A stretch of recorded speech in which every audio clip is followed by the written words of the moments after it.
វីដេអូនេះគឺខ្ញុំចេញមកឆ្លើយសំណួរម្ដងហើយគឺ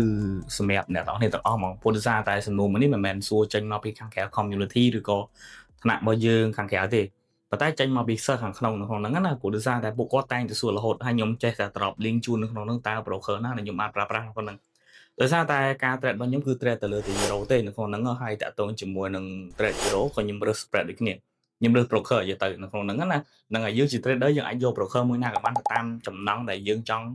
trade ឬក៏ទៅតាម pair ឬក៏ទៅតាម instrument ណាដែលយើងចូលចិត្ត trade តែសម្រាប់ខ្ញុំ euro គឺតំណហ្មងគឺត្រូវការ spread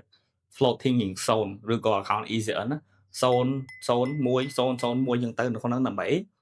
បីយើងធ្វើការ trade ទៅឲ្យវាត្រូវជាមួយនឹងយុទ្ធសាស្ត្ររបស់ខ្ញុំនៅក្នុងហ្នឹងព្រោះមូលហេតុអីគេ stop loss របស់ខ្ញុំតែ3 pip 2 pip ទេតែពេលខ្លះចឹងមក pip កន្លះទៀតទាំងអស់គ្នាដូចជាខ្ញុំចាំការពីប្រហែលជា2ឆ្នាំមុនដល់ពេលខ្ញុំផុសថា stop loss 2 pip ឬក៏1 pip កន្លះគេអត់ជឿខ្ញុំទេនៅក្នុងហ្នឹងណាដល់ពេលឥឡូវសិស្សរបស់ពួកយើងធ្វើការ trade ទៅលើ euro ហ្នឹងគឺ stop loss 2 pip 3 pip សឹងតែ fix 1 pip កន្លះក៏មានដែរនៅក្នុងហ្នឹងហើយរយៈពេលខ្លីយើងទទួលបានគុណនឹង5គុណនឹង6គុណនឹង7ហើយខ្លាំងហ្មងគុណនឹង10ទៀតអញ្ចឹង broker ដែលខ្ញុំប្រើប្រាស់ហ្នឹងគឺខ្ញុំអាចចែកម្លែកទៅលើអ្នកនរគ្នាបានអ្នកនរគ្នាអាចរក broker ផ្សេងៗក៏បានដែរប៉ុន្តែតាក់ទងជាមួយ broker ដែលខ្ញុំប្រើប្រាស់នេះគឺ SP Market ហើយតាក់ទងជាមួយ SP Market នេះដែរគឺដោយសារតែខាងគេនេះគឺឆាយតាក់ទងជាមួយនឹង commission $6មួយឡតនៅ account ECN raw spread ហ្នឹងណា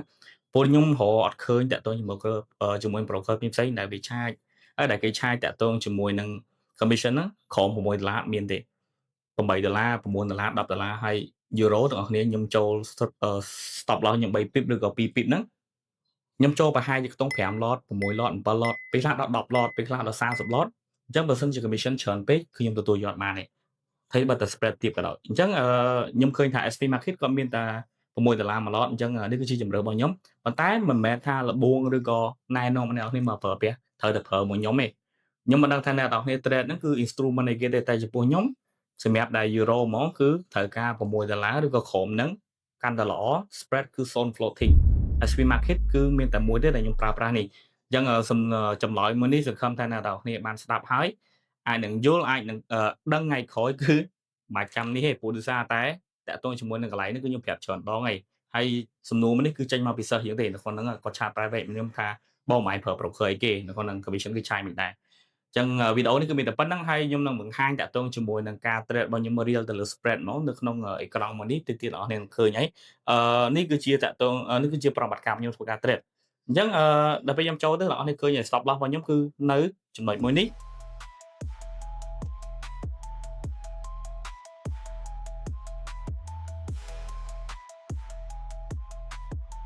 ហើយតាក់ទងជាមួយនឹងTP របស់ខ្ញុំនៅចំណុចមួយនេះអញ្ចឹងខ្ញុំចូលទៅគឺឃើញថាតម្លៃមួយហ្នឹងគឺវាអត់ slip ញ៉ៃទេហើយ spread បើសិនជា spread ធំប៉ះបាត់ហើយអញ្ចឹងនេះគឺជា example live តែម្ដងអូខេអញ្ចឹងវីដេអូនេះគឺមានតែប៉ុណ្្នឹងអរគុណច្រើន